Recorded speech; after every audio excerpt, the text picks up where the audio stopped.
What are you doing here? Huh? Well, I guess since you're here, let's make a video, right? My name is Mystery Dan the History Man, and you are watching a video. Today, we're going to be talking about the first presidential debate. You may have seen it already. If not, that's fine. By the time we're done here, you'll know just as much as anybody who had, and maybe even a little more. My plan is simple. First, I'd like to walk us through the debate as it happens, and second, I'd like to explain things that the politicians talk about for those of us who are not familiar with the particular topics. I will try not to be biased, rather focusing on the issues and how each candidate represents their stance on the issue. That being said, if a candidate is a liar or outright disappointing, I'll be sure to point that out. I'm also going to add in some references for you to do your own research. But that's enough babble. Let's get to it!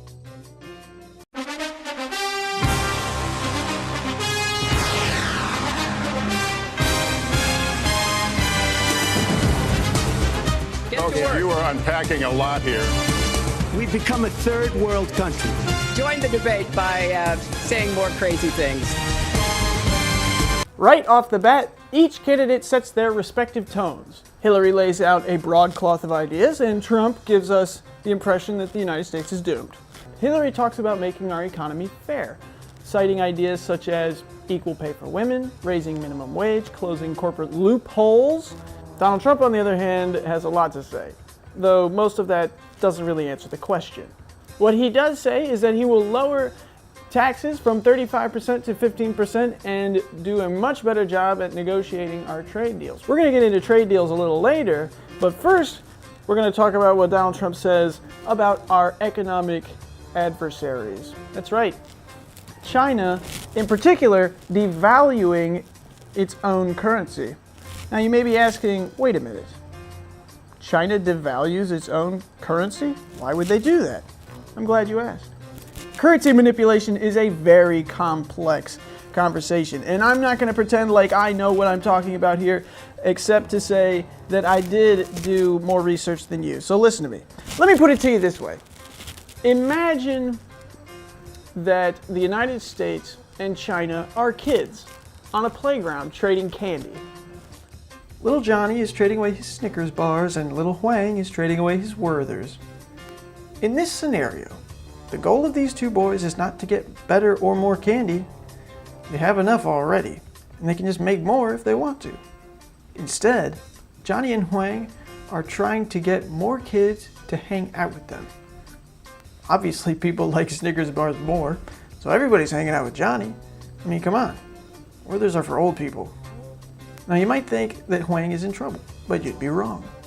Huang has an epiphany and intentionally devalues his candy.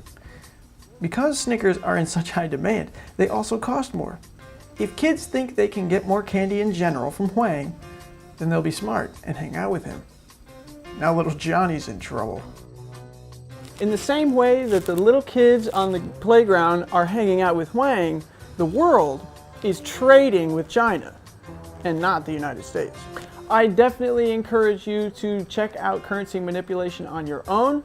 There's a video right here which does a great job of explaining it, and of course there's a lot of articles if you're the type of person that likes to read. Otherwise, there's not much I can tell you because honestly, like I said, it's a very complex topic and I'm not an expert. Instead, we will continue with the debate.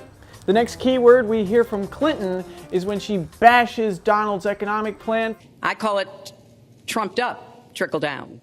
Whatever intern thought of that is probably pretty proud of themselves right now. But what is trickle down? Well, let me tell you. Trickle down economics is when a government decides to give tax breaks and other monetary compensation to the richest people and companies in that country. And the idea is that they will take that new money and turn it into jobs. Now, the obvious opposition is that you can't ask a rich to turn his money into jobs. But the other side says that there's a lot of companies, like Apple, for example, who think that it is just too costly to keep their assets in the United States. And so they move everything to China.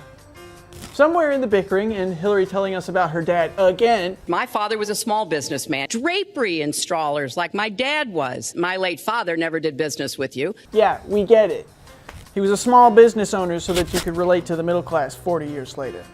Lester finally gets in another question. How are we going to bring back the industries that have left this country for cheaper labor overseas? This is a very difficult question to ask. Again, you can't force anyone to do anything. So what do? In Hillary's case, you bullshit your way to the next question. But in Trump's case, You want to go to Mexico or some other country? Good luck. We wish you a lot of luck. But if you think you're going to make your air conditioners or your cars or your cookies or whatever you make and bring them into our country without a tax, you're wrong. Another thing that Donald Trump points out is the NAFTA agreement. NAFTA is the worst trade deal maybe ever signed anywhere, but certainly ever signed in this country. The North American Free Trade Agreement is just what it sounds like. An agreement for free trade between Canada, the United States, and Mexico. It was signed into effect by Bill Clinton, as Trump will gladly tell you, but what he won't tell you is that it was drafted by the previous president, the Republican George Bush Sr. The point that Trump is trying to make here is an obvious one. We need to start putting tariffs or tax on the incoming goods. What's not so obvious is that some would say tariffs are decidedly un-American. Free trade is a liberating idea and oftentimes directly associated with America. This idea that anyone in any country can trade with anyone else in any other country without the governments getting in the way has paved the way for huge improvements in international trade. This is good for people who have the means to ship all over the world, as it gives them an opportunity to sell their product anywhere at a competitive price. But for those who cannot, well, they're stuck competing with people from all over the world. It is also conceivable that someone might take advantage of the situation and move their production plants to another country to take advantage of cheaper labor and no tariff on incoming goods. Tariffs can oftentimes discourage this type of activity, and as Donald points out, it's great income for the United States. Oh, and by the way, I should mention that this country has well over 10,000 tariffs currently enacted. If you're interested in free trade agreements, check out this video, which will tell you a little bit more about it. I have a feeling that by the end of this evening, I'm going to be blamed for everything that's ever happened. Why not? Why not? Yeah, why not? And so begins the debauchery. There's not much to learn from this part of the debate. Well, there is this.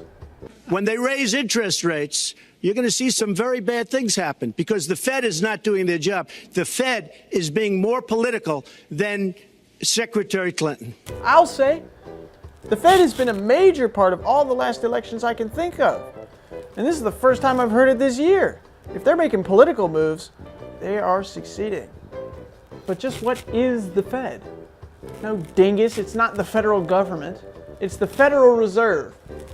They print money, they destroy old money, and they have a giant fortress full of giant piles of gold in a place called Fort Knox. You might have heard of it.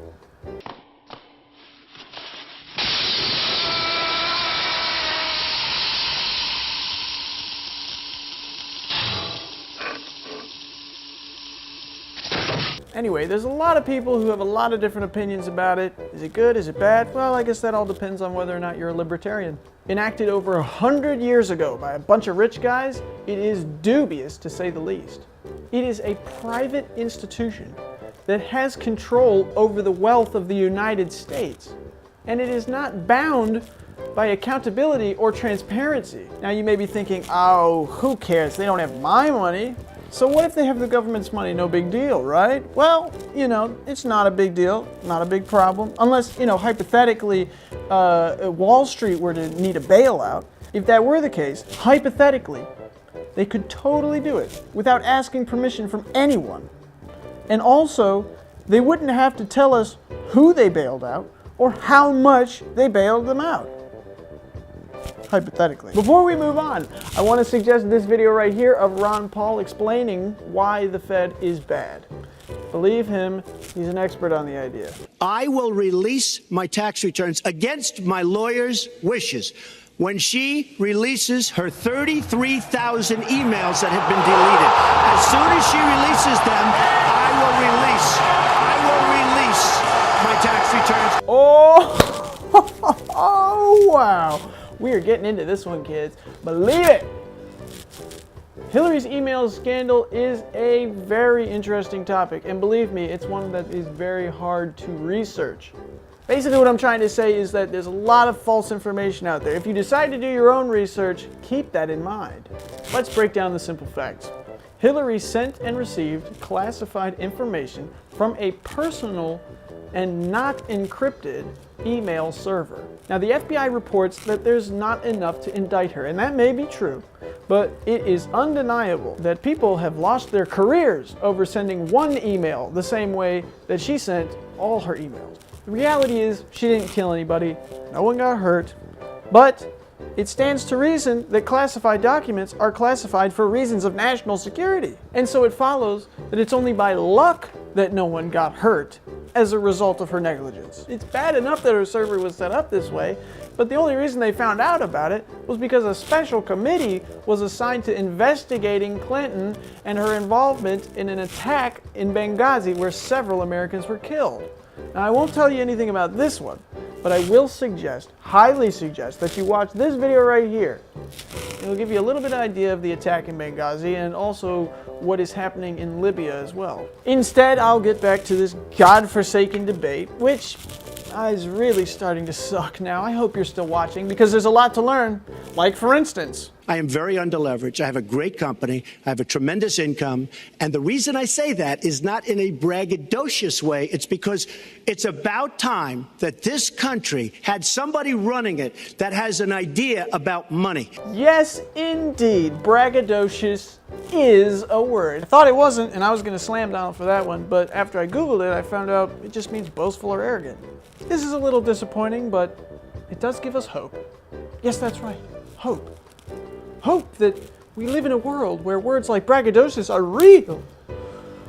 And it gives us hope to continue our journeys, to continue living day by day, hoping, dreaming that someday we will hear that word again and know that we have the power to be great, just as great as braggadocious. Am I right? Sing it with me!